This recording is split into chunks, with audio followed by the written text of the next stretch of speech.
Olá, somos do primeiro ano de ensino médio e vamos falar um pouco sobre arte e cultura mundiais.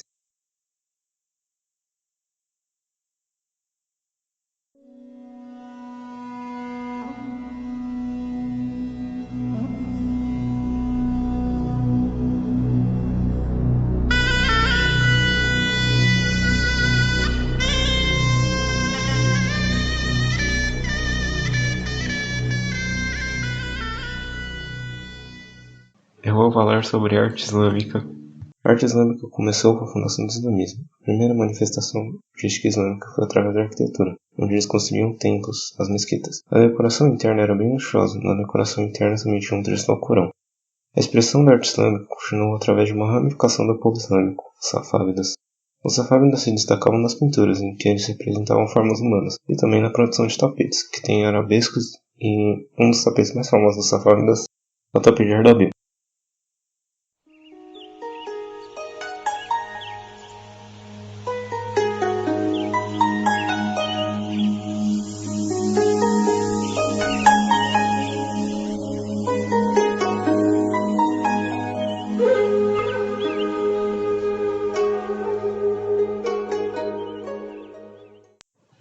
E agora eu vou falar sobre arte chinesa. A arte chinesa tem uma longa história por ser praticada há mais de 30 mil anos, e apesar de passar por diversas dinastias, esses governadores incentivavam a produção de arte, a servir de inspiração para outros países orientais e se estendeu para a Europa. Em todos os estilos de arte que a China praticava, a que mais se destacava era a caligrafia. Uma das maneiras de contar a história da arte da China é através das dinastias. A dinastia Shang foi marcada pela produção de vasos de bronze com elementos religiosos.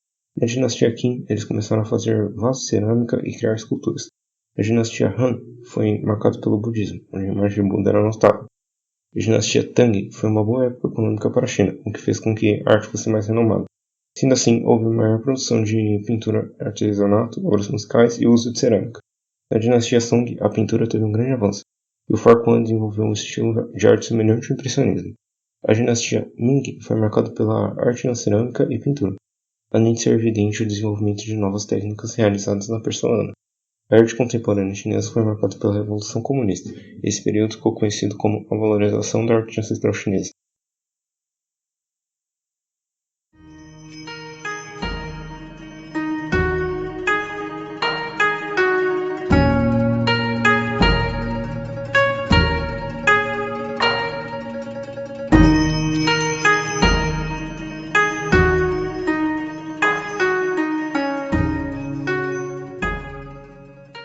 Oi, meu nome é Arthur e eu vou falar um pouco sobre a arte japonesa. A arte japonesa tem uma história bem longa e diversificada. Ela se tornou mais sofisticada com a influência da cultura budista da China e da Coreia no século VI, tendo assimilado o que lhe interessava, adaptando-se ao ambiente cultural japonês. Uma das razões da crescente criatividade na arte japonesa é a variedade de temas considerados adequados para a representação. Antes do período denominado Muromachi, as artes no Japão eram dominadas pelo imperador e seus cortesões. Outros grupos, com destaque para os samurais e os monges, foram responsáveis por trazer novas ideias ao ambiente cultural japonês. Os samurais, que viviam em Kyoto, desenvolveram interesse pelas artes e pela formação de guerreiros de elite. Aristocratas financiaram os pintores, atores de peças e poetas. Nos templos, os monges se especializaram em artes em vez de rituais religiosos ou em ensino. A situação política instável reuniu homens de diferentes classes sociais. Surgiram parcerias inusitadas, como a de um nobre renomado em caligrafia com um pintor de origem humilde. Nesse período, a expressão visual japonesa alcançou um alto nível de sofisticação. São consideradas características marcantes o interesse por materiais naturais, gosto pela simetria, senso de humor e características paradoxais ou assimétricas. Na pintura, predominou a monocromia em tinta preta com tons de cinza diluídos. Um dos temas mais representados eram as paisagens de inverno.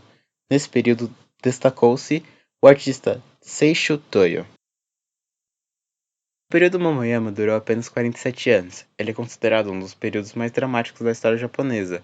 É um período de transição entre o Muromachi e o Edo. Com a queda do shogunato Muromachi, há um caos político e militar. Vários guerreiros lutaram para unificar o país após um século de guerra civil contínua. Esses militares dominaram tanto as artes quanto a política de seu tempo. Eles eram entusiastas e incentivadores do teatro e colecionavam armas cerimoniais e utensílios de chá. O nome do período é uma homenagem ao local de um dos castelos de Hideyoshi, um monte em Fushimi, ao sul de Kyoto. A cerimônia do chá expressava, além dos interesses estéticos, o principal passatempo dos guerreiros. Esse ritual não ficou restrito à nobreza, popularizou-se e criou uma cultura de valorização de objetos bem simples. A essência do ritual era a combinação de dois elementos: a disciplina ao preparar, servir e beber o chá, e a familiaridade proporcionada entre os participantes. O valor dessa cerimônia pode ser reconhecido no fato de que os objetos usados nesse ritual eram um presente comum do general vitorioso aos seus vassalos, tornando-se um símbolo de importância política. Nobugana foi responsável por eliminar a influência budista na cultura japonesa em 1571. Ele sentenciou à morte de milhares de monges e mandou incendiar inúmeros templos. Na cultura material do período Momoyama, os religiosos não eram mais os responsáveis por determinar o gosto e as tendências nas artes. Durante o período Momoyama, a corte tornou-se influente novamente, controlando muitos aspectos da sua cultura. As famílias da corte sempre tiveram um papel essencial de transmitir as tradições antigas de música, dança, história, religião, poesia e escrita. Os cortesãos se destacaram como os melhores na caligrafia de seu tempo. Os calígrafos desse período reviveram, de certa forma, um ideal de beleza refinado do clássico período Heian. Shodo, traduzido como Caminho da Escrita, é a arte japonesa da caligrafia e tem uma tradição milenar. Como suporte para a caligrafia, os mestres do período Muromachi davam preferência aos kakeshiko, rolos compridos que eram pendurados verticalmente nas paredes. Para decorar os interiores das casas de chá, o principal estilo de caligrafia adotado era o bukoseki, literalmente traço de tinta, no caso, forte e expressivo. A caligrafia japonesa é considerada uma janela para o caráter do calígrafo. É interessante notar como ela revela os sentimentos do artista. Podem ser notadas marcas de hesitação, por exemplo. Ao patrocinar artistas, os guerreiros determinavam seus padrões estéticos. Os temas das pinturas por eles comissionadas refletiam muitas vezes seus interesses: cavalos, caças, águias e batá. A arquitetura que eles financiaram era original e impressionante. No interior dos castelos, as pinturas em telas e paredes expressavam o poder e prestígio dos militares. Os melhores artistas eram escolhidos para essa tarefa. Os corredores tinham grandes proporções e permitiam uma ampla visão das pinturas que representavam cenas de paisagem ou figuras de animais. Em espaços públicos, como as salas de audiência, predominava nas pinturas um estilo colorido e dourado. Os temas mais comuns eram árvores floridas, pássaros e flores. Nos quartos privados ainda era favorecido o estilo monocromático, no qual os artistas criavam um impressionante trabalho com pincel para provocar um impacto emocional.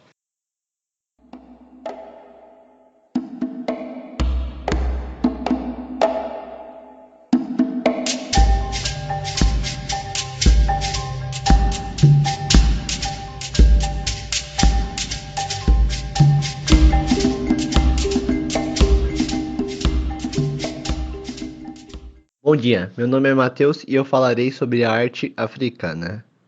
A arte africana representa os usos e costumes das tribos africanas. O objetivo da arte é funcional e expressa muita sensibilidade. Nas pinturas, assim como nas esculturas, a presença da figura humana identifica a preocupação com os valores étnicos, morais e religiosos. As origens da história da arte africana está situada muito antes da história registrada. A arte africana em rocha no Saara e Níger conserva entalhes de 6.000 anos. As esculturas mais antigas conhecidas são da cultura Nok, na Nigéria, de cerca de 500 anos. Junto com a África subsaariana, as artes culturais das tribos ocidentais, artefatos do Antigo Egito e artesanatos indígenas do Sul também contribuíram grandemente para a arte africana, muitas vezes representando a abundância da natureza circundante. A arte foi muitas vezes interpretações abstratas de animais, vida vegetal ou desenhos naturais e formas.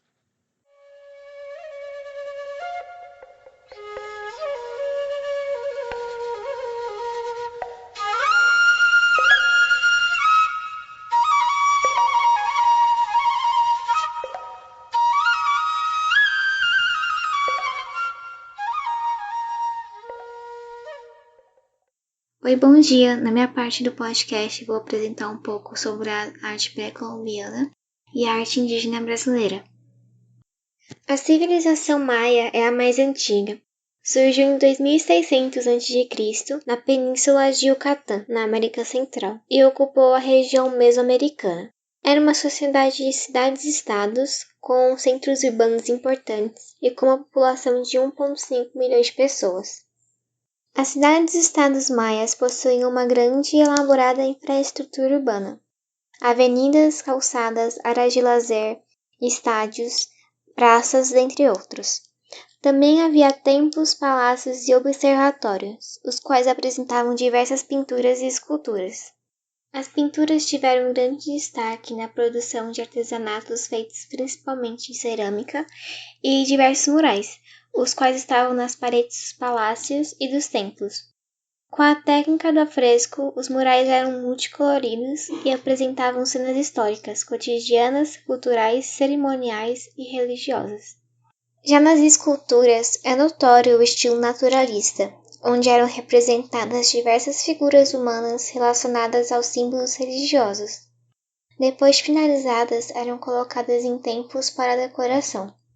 E por último, havia as danças e as representações teatrais, que estavam intimamente relacionadas com a religião dos maias e ocorriam nas cerimônias realizadas para os deuses. Nesses encontros, além das apresentações, havia oferenda de alimentos e sacrifícios de animais e pessoas. As crianças eram muitas vezes sacrificadas em nome dos deuses, uma vez que eram consideradas mais puras. Depois da Maia, temos a civilização Inca, a qual surgiu no século XII, nos Andes, na América do Sul. Calcula-se que o Império Inca tenha reunido 8 milhões de pessoas e durado aproximadamente até 1519. A arte inca estava intimamente relacionada com a religiosidade do povo, onde as esculturas, artesanato e arquitetura refletiam a sua religião. O artesanato era feito para ser utilizado em cerimônias e rituais. Arte plumária, joias e tapeçarias são alguns exemplos, mas também produziam alguns itens utilitários, como cestos, redes e joias. A arquitetura inca também tinha um elevado grau de técnica e beleza. O adome e a pedra eram os materiais mais utilizados para erguer construções, desde casas e estradas a palácios e templos. Também havia músicas tocadas sobretudo para homenagear os deuses e os elementos da natureza. Para a criação dos instrumentos eram utilizados o bambu para a elaboração de flautas. E assim como os maias, as esculturas representavam figuras de deuses e tudo que estivesse relacionado com a natureza. Os principais materiais usados eram pedras preciosas, em destaque o ouro.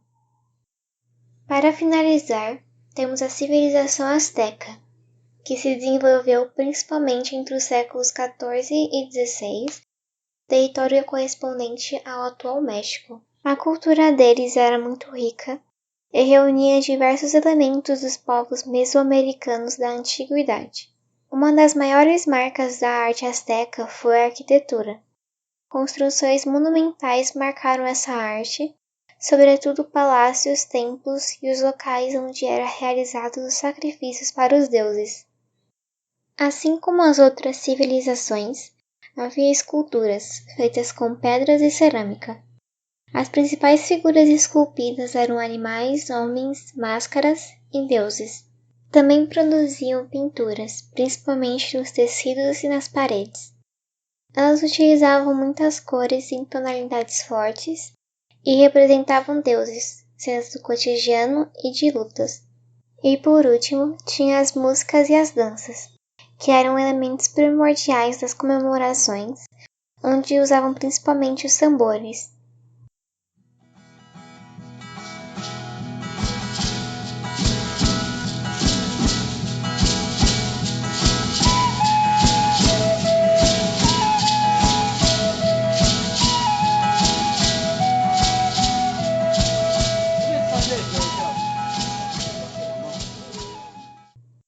Agora, finalizada a parte da arte pré-colombiana, vou comentar um pouco sobre a arte indígena brasileira. A arte indígena é a arte produzida pelos povos nativos de um determinado local, sendo por isso bastante diversificada. Ela assume diferentes faces, formas e atributos, dependendo da localização e das tradições do povo que a produziu.